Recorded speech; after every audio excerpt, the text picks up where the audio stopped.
Bună ziua! Astăzi pregătim turte umplute cu brânză și cu foi de ceapă, cu frunze de ceapă. Și pentru acestea avem nevoie de un aluat pe care îl facem simplu, din apă cu sare și făină. Am o linguriță de sare, peste care pun 400 de ml de apă călduță. Amestecăm puțin să se topească sarea. Pe timpul comunismului nu se găsea drojdie și bunicile noastre făceau aceste turte, aceste plăcințele din ce aveau, fără drojdie, și ies foarte bune și așa. Formăm un aluat potrivit de moale.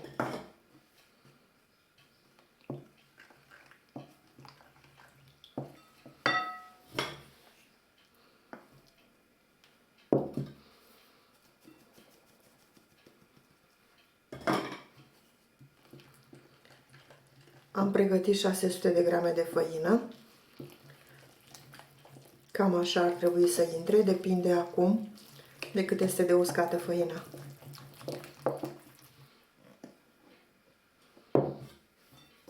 Făina o punem treptat.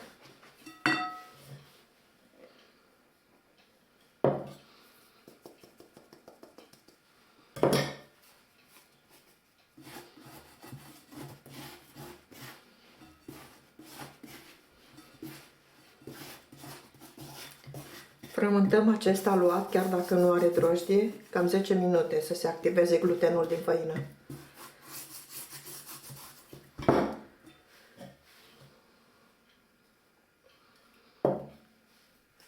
Spre sfârșit punem făină din ce în ce mai puțină, chiar mai puțin de o lingură, ca să controlăm mai ușor.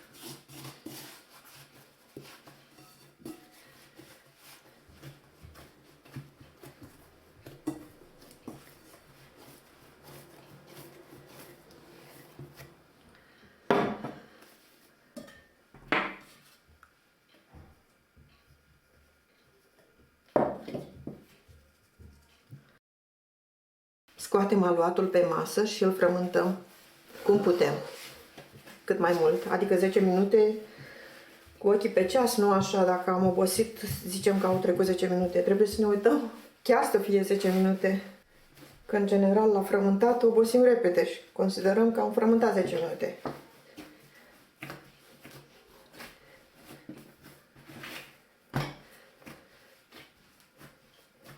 Întindem, împachetăm, o formă foarte ușoară de frământare.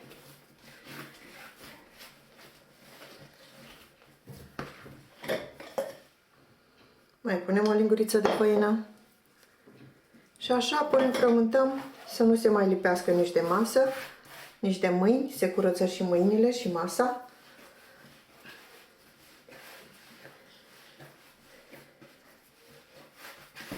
Trântim.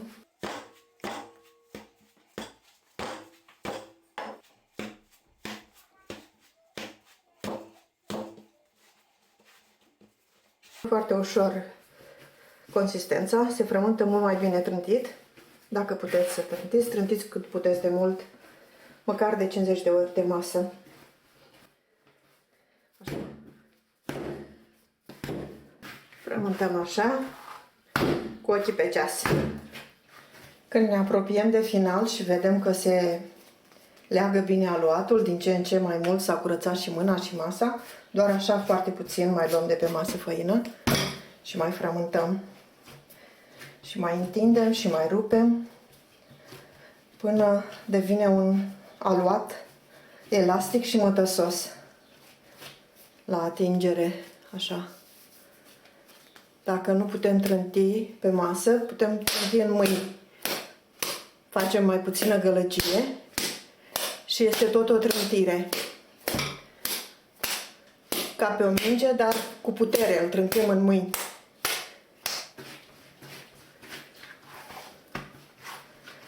L-am frământat 10 minute, așa arată.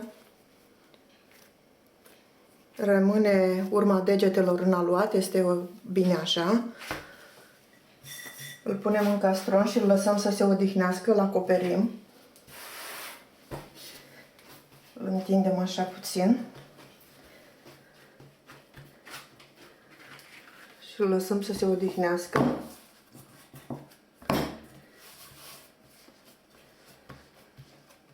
O jumătate de oră.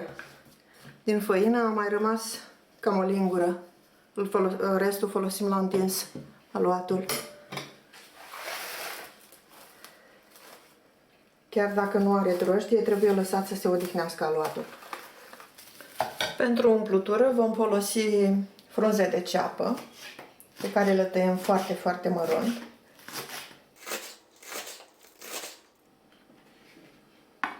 Și am 350 de grame de telemea sărată. O tăiem cu bulețe mici. Dacă vreți să o radeți, o radeți. O tăiem așa cât mai micuț. Și am pregătit umplutura. Le vom prăji într-o baie de ulei pe care o vom pregăti la urmă de tot. A trecut o jumătate de oră.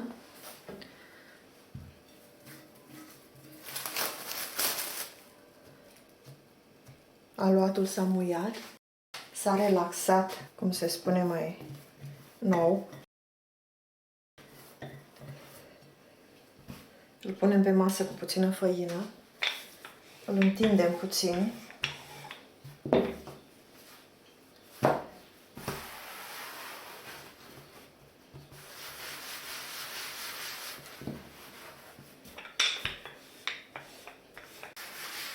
Și punem peste 2 linguri de ulei. Îl întindem pe toată suprafața aluatului. Îl lăsăm puțin așa, îl mai moaie și uleiul, cam 5 minute. Și apoi îl întindem.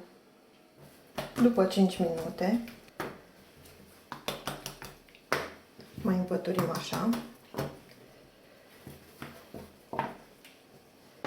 Și luăm aluatul și îl întindem, partea din mijloc.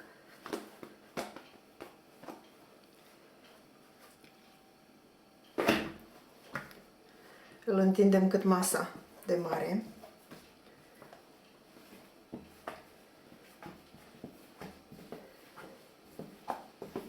Așa cum făcea bunica, ca să obținem foi-foițe la plăcinte.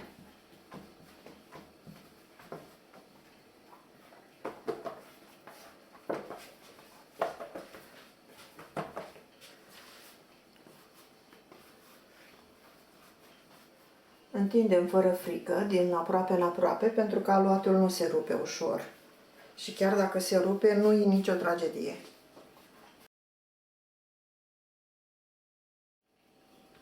Acum facem un rulou strâns.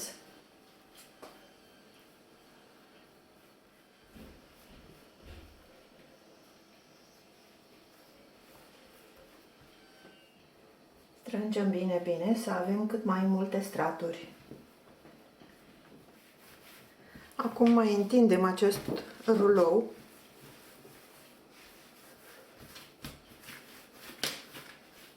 cât putem. Deci în total are cam 1,20 m. Am aici măsura 60 și fiind în două are aproape 1,20 m. Acum tăiem bucăți, cam cât să fie turta și așa le presăm așa.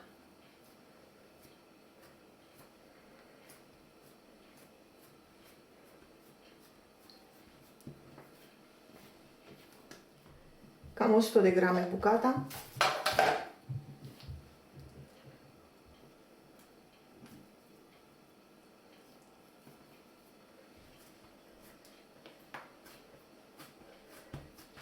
Le așezăm pe o tavă, pentru că le mai lăsăm să se mai odihnească după ce le-am strâns așa, este bine să mai stea să se odihnească.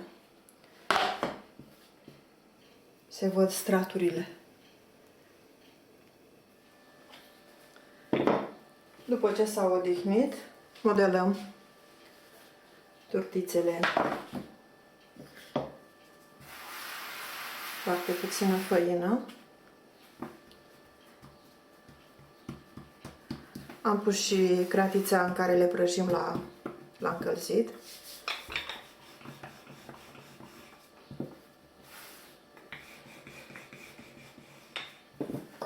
Întindem o foaie cam de 20 diametru. Punem brânză și ceapă.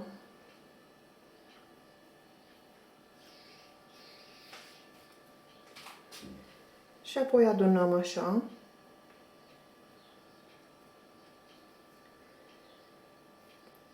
Ca o trăistuță.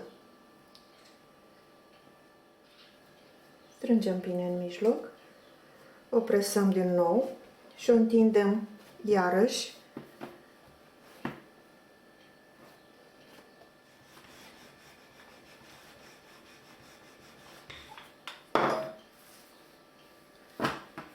O dăm deoparte.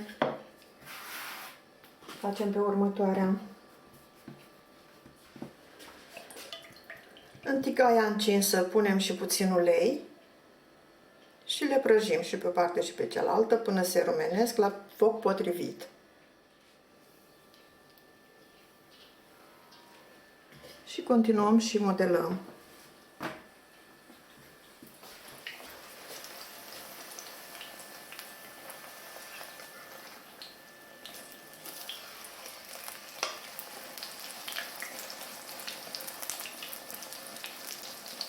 Așa le prăjim pe toate.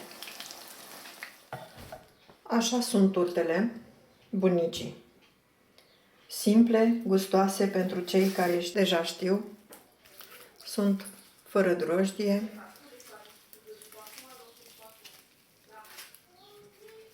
Foițe cu ceapă, dacă doriți cu ceapă, dacă nu, fără ceapă. Am făcut și cu brânză simple pentru cine nu dorește cu ceapă.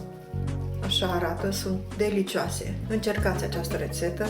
Atunci când nu avem drojdie, putem face plăcinte în casă, fără nicio problemă. Poftă bună!